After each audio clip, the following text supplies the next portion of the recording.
What's going on, guys? It's Corey from SuperKamiGuru9000, and this is my review of Bleach, Chapter 478. This chapter was okay, it was decent, it was alright. There really wasn't much to say about it, but I did have one problem with it, and it's the same problem I had with the last arc. When it ended, we didn't really get to see what happened after all of it ended. You see, at the end of the last chapter, it was pretty much assumed that Ichigo and his pals were winning the battle and that they were gonna, be all happy and everything. And then, Tsukishima just sort of appeared out of nowhere after he had been, nearly killed by Byakuya. He should have been dead.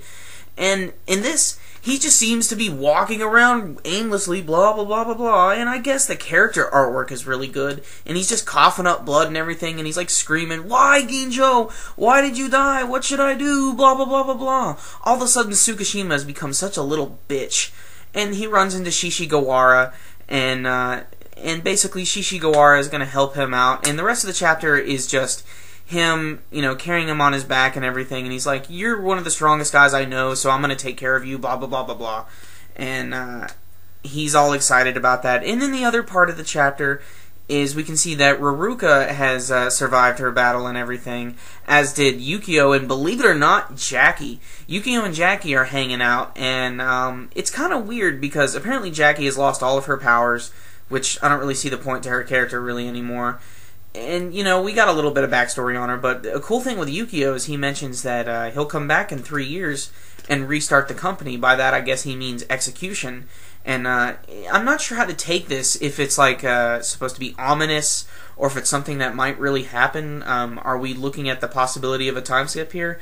I'm actually going there, but who knows. But the other big part of the chapter was Ruruka survived, and they're apparently at Urahara's shop, and Ichigo is there and everything. And, she just survived. And Inoue is actually right next to her, and she's crying like crazy, because obviously she's just really, really nice and concerned about Ruruka. And Ruruka at first is kind of distant, but she asks about Tsukishima, and they haven't, found anybody, so they assume that they're all dead. And that's pretty much all that happened to this chapter. And it's just kind of a disappointment. I mean, if this is really the end of the Fullbring arc, this is just not what I was expecting. This is clearly one of the most odd arcs that Kubo has ever done. If there's one thing I can say, it's that the writing is pretty good. The problem is it feels a little disjointed. Everything just is sort of spontaneous and erratic.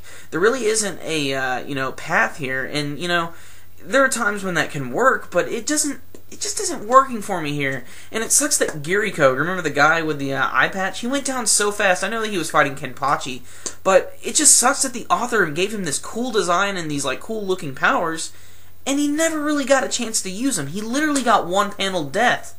And just, I really thought that really wasn't going to be the end of that battle. That just blew my mind. Maybe the author has some surprise for me I'm not aware of, but if this is really the end of the Fullbring arc, I'm kind of disappointed. So, the artwork can't really save this week. As a manga, it did look good. The character art was good. The background art was still a little lax. But there were a lot of things that I really liked. I really loved the way he drew Ruruka. I really loved the way Tsukishima was drawn when he was walking around, just freaking out and coughing up blood and everything. But overall, the story it didn't work for me. I don't like the way how it'll, one minute they're following every little thing, and then the next moment they'll skip a whole day or a few hours, and they'll be like, "I want to know what happened in those times. I want to know what's going on." There's not a sequential order right now, and there's so much that needs to be said right now, and I really hope that more is going to happen, because this is a terrible way, in my opinion, to end this arc. So I'm just going to give this week's chapter a 6 out of 10. Just not a very good one this week, guys. And remember, guys, if you like this review, make sure and give it a thumbs up. If you want to let me know what you thought about this week's chapter, you can let me know with your comments below. And that concludes my review. SuperKamiGuru9000, out.